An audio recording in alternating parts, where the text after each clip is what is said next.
finally, Cathy's back. I'm back. And so some life got in the way. And I must say PrimeVideo got in the way because Cathy did come the second week, which would have been episode 4. Yep. And as we all know, it failed to drop. So we rewatched episode 1 and 2 together, and then life got in the way. So Cathy's back, and yesterday episode 8 dropped. So that's how far that all went awry. And we've just rewatched episode 3. Yes. And we are heating up some lovely, what did you make for us? It's an Afghan curry. Yes. Vegan one. And you made some... Oh, and I've made Moroccan brioche. So we'll take a photo of that before we start to eat it, and we're going to get to eat that while we watch episode 4. And we're very ready. I had a bit of eye leaking while I rewatched episode 3. And Cathy actually had quite a few questions, which was really fun. So just a little overview from you on where you're at with where things are up to before, not to tell us the whole story, but where you're at with it all before we start episode 4. Yeah. I think what I got most of all out of rewatching that episode was that I was a little bit more relaxed watching what was happening with Nynaeve in the Archers, because the first time round I was like, I was just, there was so much to process, and so I had time to just kind of not reflect, because the action moves so fast, but to take in a little bit more about what the fear was, because when they sent her into the Archers and said you'll face your greatest fear, what happened was of course not what I was expecting at all, and so that whole understanding what her fear really was, and just just the person that Nynaeve is. Anyway, I loved all of that, and of course there was a bit which I had completely forgotten, which is the scene where Rand and Celine go to that big dinner thing, the grand dinner, and there's the whole conversation about there is the reason for the hunt for the Horn, to cull some of the population. I don't know why, but I had blocked out or forgotten that conversation completely, and I was just, so it was like hearing it for the first time, and it was just horrifying. It was just, It is horrifying, isn't it? The just bloodthirsty, total, way the ruling class view peasants as just being a pest that, you've got to do a bit of a pest spray every now and then, but will make the pests think that it's fun.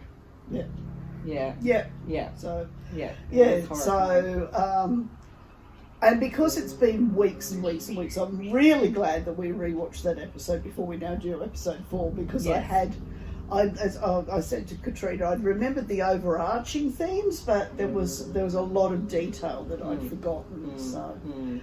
And there's just so much in there. And who knows? I thought this time it's going to end differently, but it does not get easier to watch that death. They seem to have a knack for creating television in a way we've never seen television. I mean, I've never seen a death that's hard hitting. And yet I've seen lots of gory stuff. It was like, I knew what was going to happen, and this time I couldn't watch this time because I knew what was going to happen. It was just dreadful. I actually found I was holding a lot of muscles quite tense watching this particular episode, because there were so many really hard-hitting parts. So episode 4 that's about to start is called Daughter of the Night. Does that give you anything that you might make any comment on? Because it doesn't mean anything to you. No, it doesn't mean anything to me. No, but it doesn't sound fun. It doesn't sound fun. I honestly, I'm not even going to try and predict, because this story just takes you in so many weird directions. Sure does. Yeah. I mean, Leandrin is clearly, I'm going, okay, where I'm going in my head is Daughter of the Night sounds like she's not a good person. Correct. We've got quite a few flawed women characters. We do.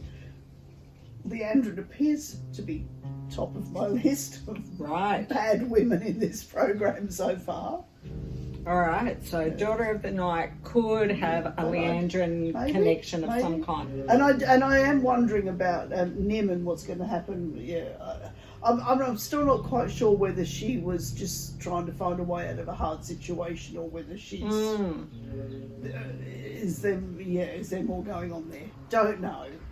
No, definitely that Min situation is there's more to it than what we know at the moment. So, absolutely. And I'm just going to throw a random one in, which probably sounds really stupid. No. But I remember now from when we were watching weeks and weeks and weeks ago, thinking that is it Elaine? Elaine, the daughter heir? Yeah. So Elaine, I go like that, thinking red hair. Yeah.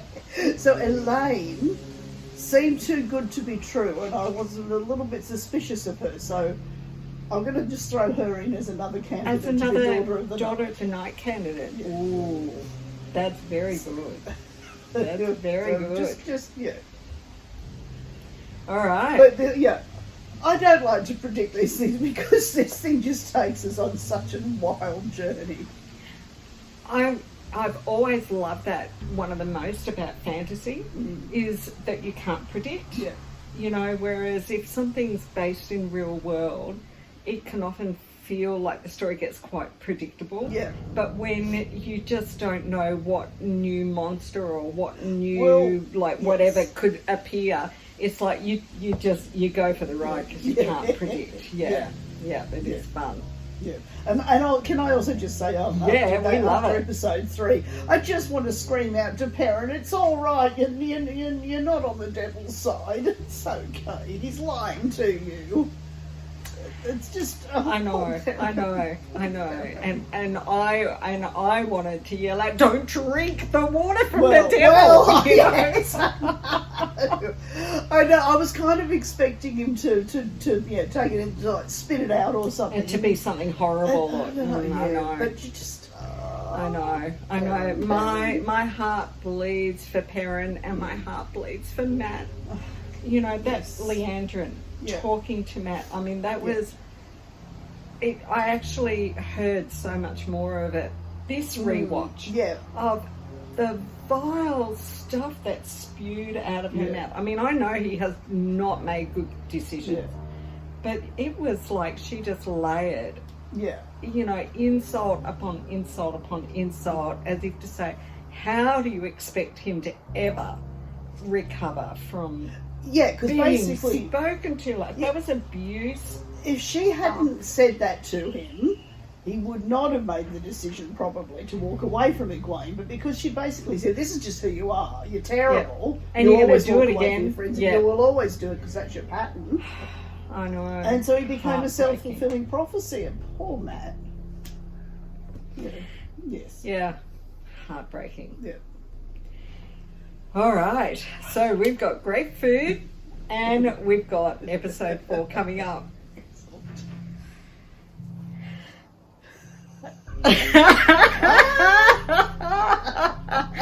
Okay, Daughter of the Night, episode 4, Landfear.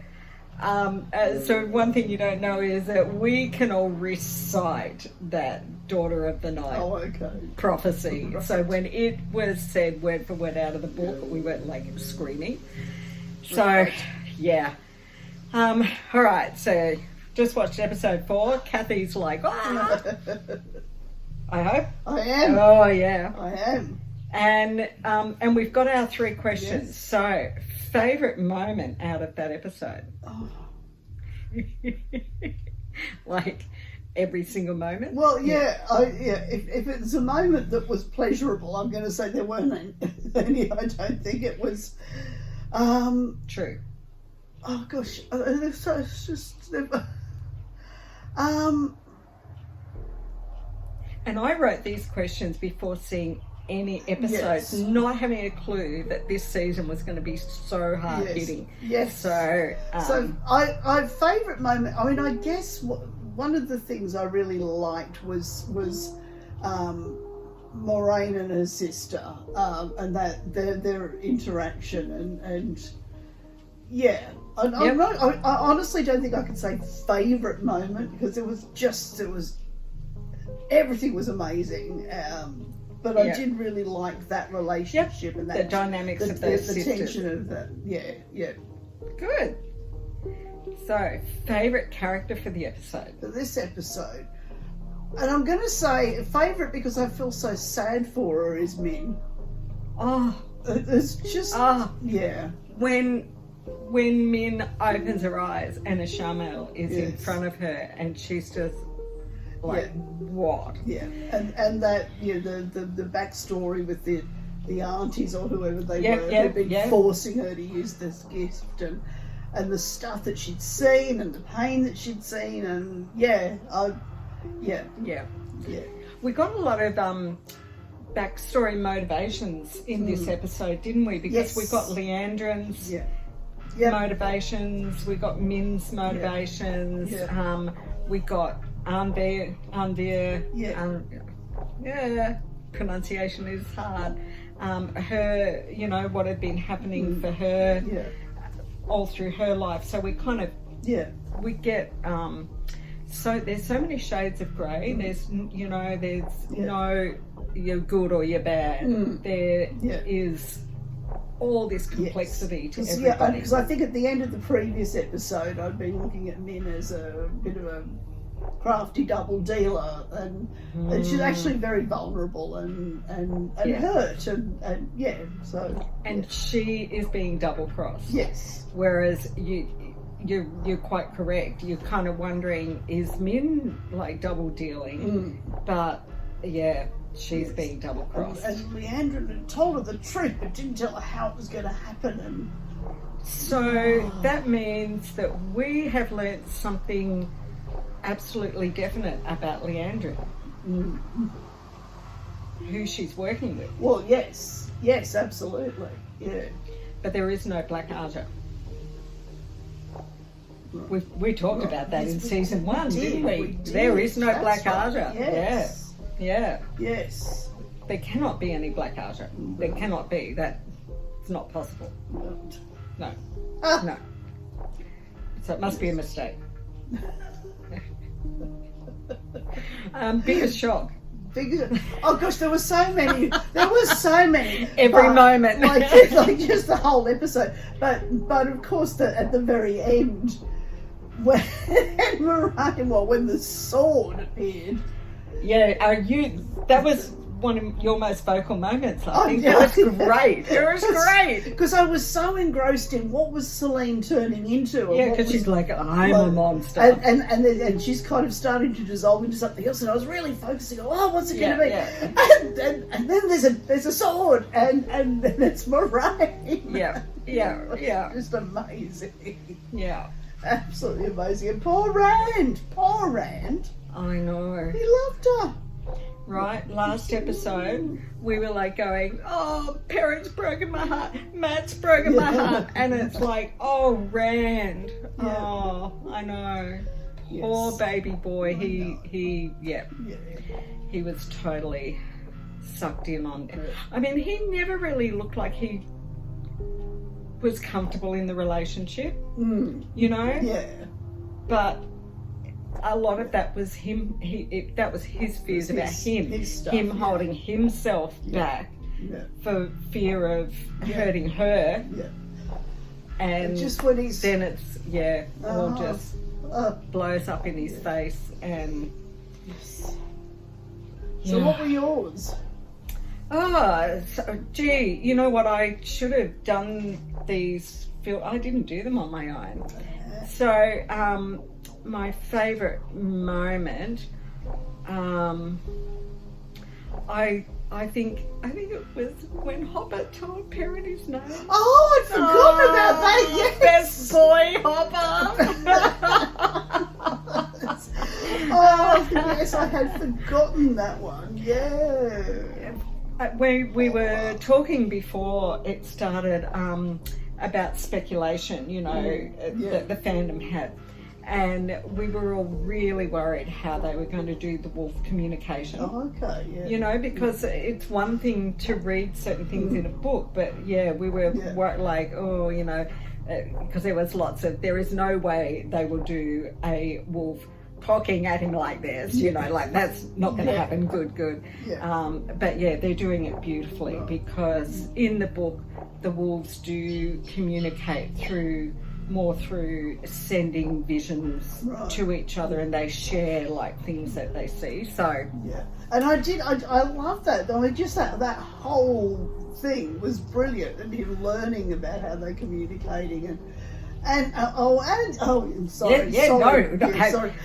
But we can never do too much talking about Wheel of Time. So. The bit where they, what's his name? The parents. Elias. I knew it was an E. When Elias said, "We see her when you're asleep." That they see parents' dreams about Layla, and that was beautiful because we've not seen that. Yeah. And all we needed was that one line to understand so much about Perrin. Yeah. You know, do you wonder, is he still grieving about Layla? Yes. Yeah. Every single night she's there. So I like how they're doing things like that. With one line they can actually fill out everything that's been happening to people. Actually thinking about it, I mean, the whole episode we saw so many people's vulnerability starting to show through. Anyway, sorry, I trod all over your thing. Oh, we were talking about what I know. Hey, this is the best way though, is when it just comes like that. So so then my favourite character for this episode, this is actually a hard one because they all did well. I think I actually really enjoyed Ivan, even though he didn't have a big part to play. The way he just pulled Lan's issue out when they were meditating and just and handed it to him. I thought that was beautiful. So I mean, I like how he did that. And then the biggest shock for me, I think, was when Ishmael appeared in front of Min, because it didn't happen any of that way in the book. So you know, we had gotten that she was working with Leandrin under duress, but to suddenly have him in front of her and saying what he said, that was probably the biggest shock for me, even though that Lamphey stab was something. I think that was my one. I just the stab, it was just, that was completely unexpected. The stab and the cutthroat. The cutthroat. Yeah. But then Moraine says, "I didn't kill her." And we saw her eyes open at the end. And I don't know if you noticed, but there were funny black flecks starting to appear in her eyes as she blinked. So that means she appeared to be dead, but she's not dead. So are they going to be able to run fast enough? I'm going to guess no. I'm not predicting anything for next week. I give up. I really give up. And I do not understand what's going on with Leandrin when she's like, she'd set Nynaeve up to go off and tackle the ships from the west thing and then rescue Perrin. But then she looked at Elaine and she said, "You're a complication." So is she just knocking? Does that mean Egwene was not a complication? Well, so this is what before Leandrin even appeared on the scene, I had thought, I bet Leandrin has set it up that she knew that Egwene would go too, because the two of them, we know, in battle are pretty formidable. But do we want to send off the daughter heir into some random battle that's got nothing to do with her? Yeah. So I would agree. It would appear that she said, "Now don't do anything rash." Yeah. Knowing that Nynaeve would go to Egwene. Yes. But not expecting Elaine to get pulled in on it. But what does that mean they're going to do? Like, because then she just knocks them all out and we're left hanging. Yes, we are. All right. Well, that's a wrap. The wheel weaves as the wheel wills. Yes.